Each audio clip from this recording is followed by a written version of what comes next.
Beep, beep, beep, beep, beep, beep, beep, beep, beep. Hello, welcome to the Court of the EDI Jester, everybody. If you can help out, please buy me a coffee or send me a super thanks, or better still, become a warrior teacher, subscribe to my Substack. The usual. We're going down under again, folks. Going to Australia. Got to visit Australia again because there's been lots going on the other side of the world from me. So great. Hello to my Australian viewers. Few though you are, I don't seem to get the message out there, but let's have a look and see what's happened. There's a guy called Lyle Shelton. Lyle is a member of what I suppose would be deemed in America, certainly, the Christian right. And I think there's more than one thing that Lyle and I would butt heads over. Nevertheless, I always think it's very interesting to look at these edge cases.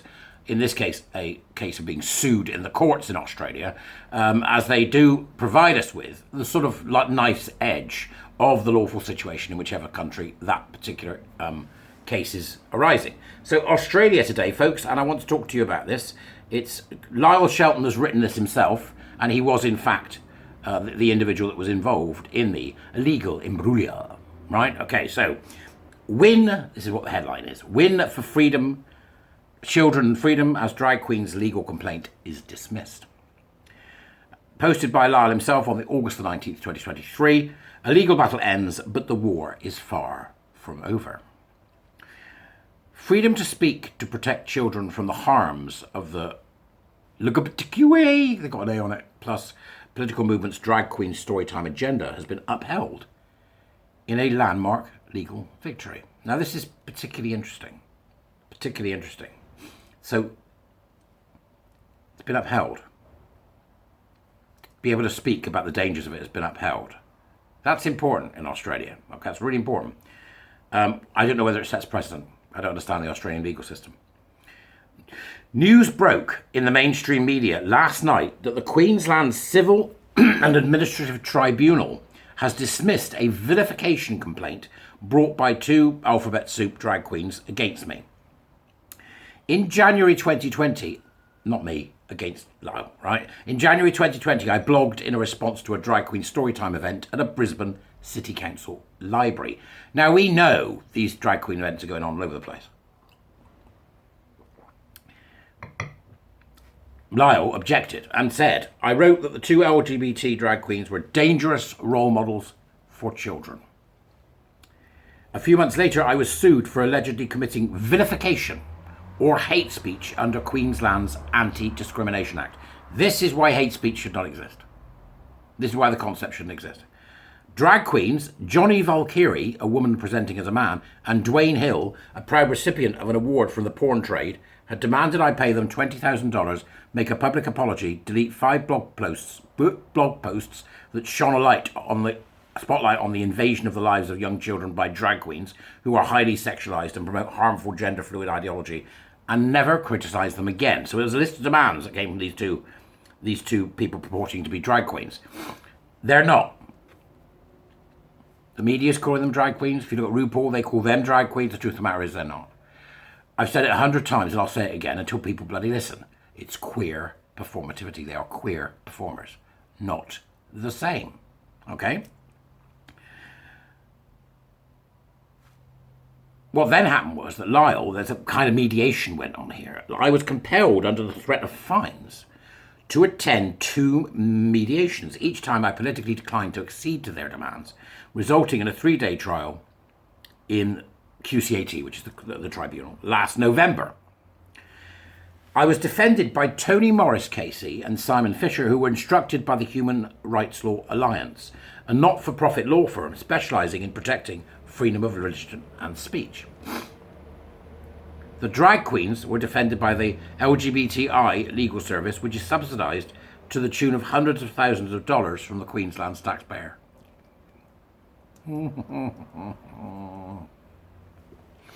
We're seeing more of this, peeps. We're seeing more of it. You know, why is the government still giving money to these organisations? About time the government stopped giving money to charities at all, I think. If your charity can't raise money, it's not much of a charity, is it? You know, I'm a chairman of a charity, and the work being done by the people that run it, they're all talking to the lottery fund, and you know they're making money. Well, they need to, doing great work at the coalface. But yeah, here we are. We've got this legal services thing paid for by Queensland taxpayers. specifically for LGBTI people who get a bit snitty when they're shown up for what they are.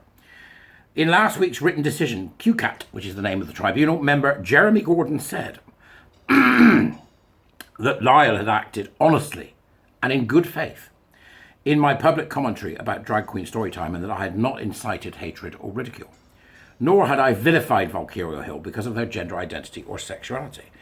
That's a bit worrying, isn't it? When you can find yourself in trouble if you incite ridicule. I get a life sentence, right? Inciting ridicule. No, really? Nor had I vilified Valkyria. I can never hear that without thinking da da da da da.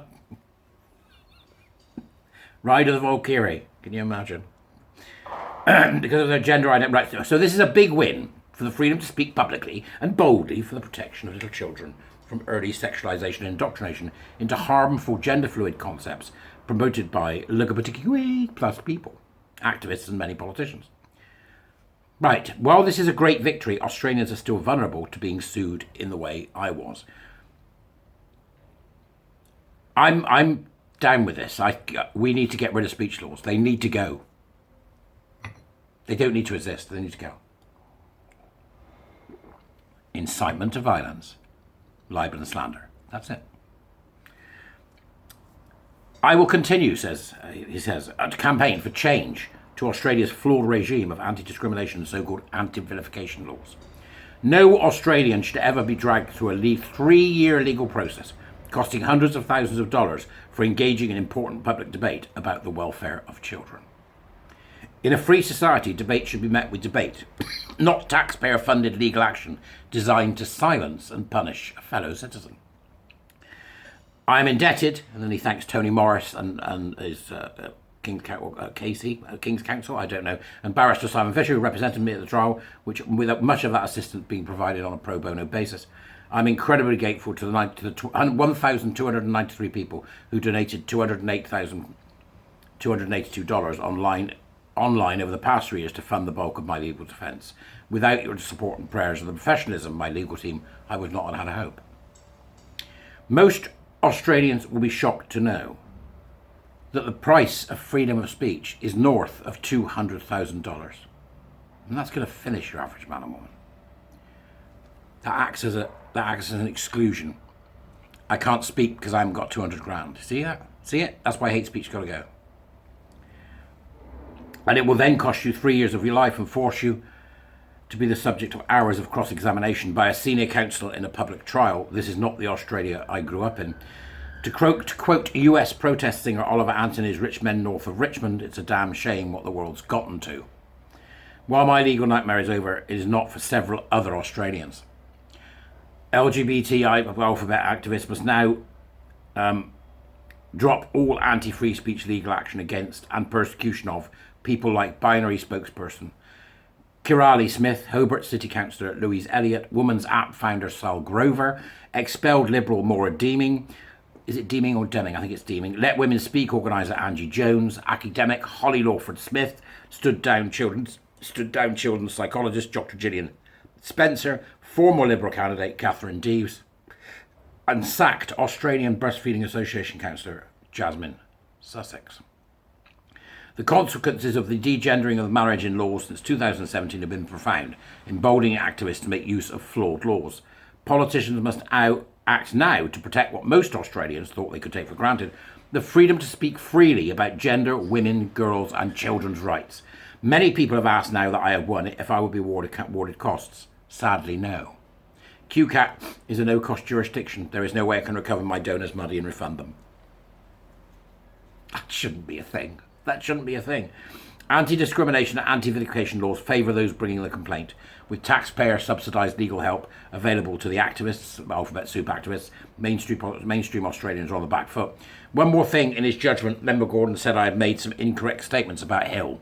Generally, passages incorrectly saying that Mr. Hill used the name Diamond Goodrim when performing to child audiences. He had only used that name when performing to adult audiences. When performing to child audiences, he used the name Diamond. Passages incorrectly saying that Mr. Hill was in the pornography and sex trade industries. Those were the two things that were mentioned in the case that were got wrong. Below are the 5 blog posts that drag queens wanted censors. I'll let the reader be the judge as to whether any material I wrote was incorrect, as member Gordon described it, or false, as the media described it. And then you've then got the blogs that caused the kerfuffle in the first place. Look, it's, you know, every time I mention somebody or read out somebody that people see as being on the far right, I get, you know, why are you listening to... It doesn't matter who it is. I could have read it without saying who it was, right? There are things in there I don't agree with, right? I can't imagine he's a fan of gay men, but what do I know, right? So have a look. It's interesting. And have a look at the blogs. And he's right to say that people are being vilified in Australia, just as they are everywhere else in the world. Hate speech laws need to go. Freedom of speech is paramount. Why don't people get this yet? But nevertheless, let's celebrate. It's a win from Australia. Keep going, folks.